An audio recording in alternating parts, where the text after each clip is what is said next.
سورہ بقرہ آیت نمبر 184 روزوں کا تذکرہ چل رہا ہے۔ اللہ رب العزت نے فرمایا ایام معدودات، گنتی کے چند دن ہوتے ہیں۔ فمن کان منکم مریضا او علی سفر، پس جو تم میں بیمار ہو یا سفر کر رہا ہو، فعدۃ من ایام اخر، تو وہ بعد میں گنتی پوری کر لے۔ پھر فرمایا وعلی الذین یطیقونہ، اور ان پر ضروری ہے جو اس کی طاقت رکھتے ہوں، فدیۃ طعام مسکین، ایک تنگ دست کو کھانا بھی کھلا دیں۔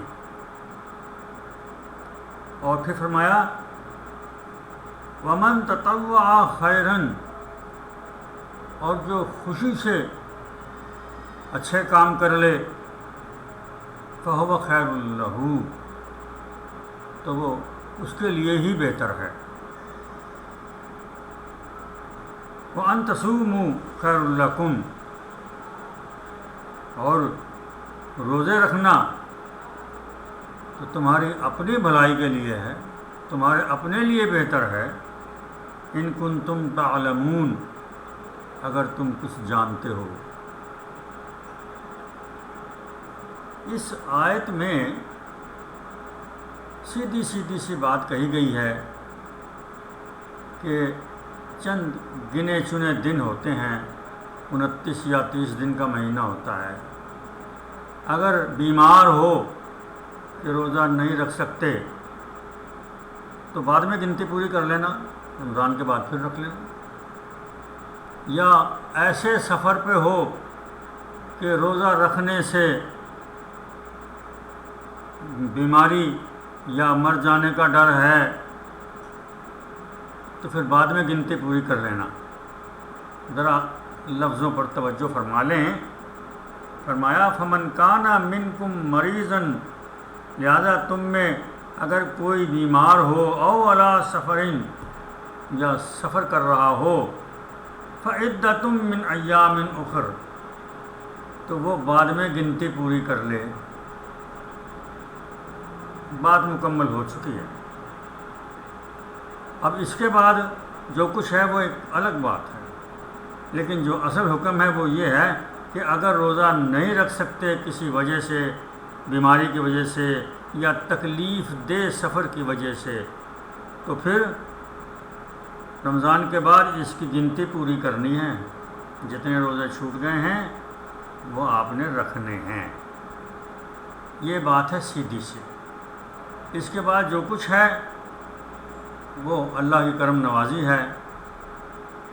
اللہ کے حکم میں اپنی مرضی سے منہ شگافیاں کرنا، اس میں اپنی رائے کو دخل انداز کرنا، یہ اللہ کے حکم کی خلاف ورزی کرنے کے مترادف ہے۔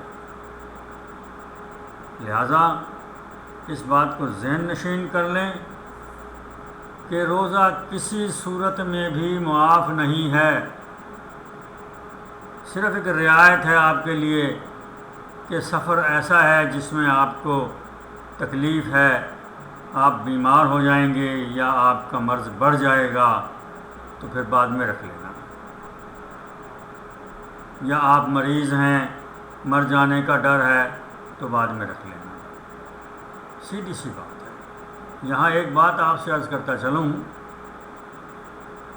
کہ وہ عورتیں جو اپنے حیض کے دنوں میں، اپنی ناپاکی کے دنوں میں نماز نہیں پڑھ سکتیں، وہ روزہ بھی نہیں رکھ سکتیں، لیکن رمضان کے بعد انہیں وہ روزے رکھنے ہوتے ہیں، لیکن وہ نمازیں نہیں پڑھی جاتی، وہ نمازیں ان کو معاف ہو جاتی ہیں اور روزہ معاف نہیں ہوتا۔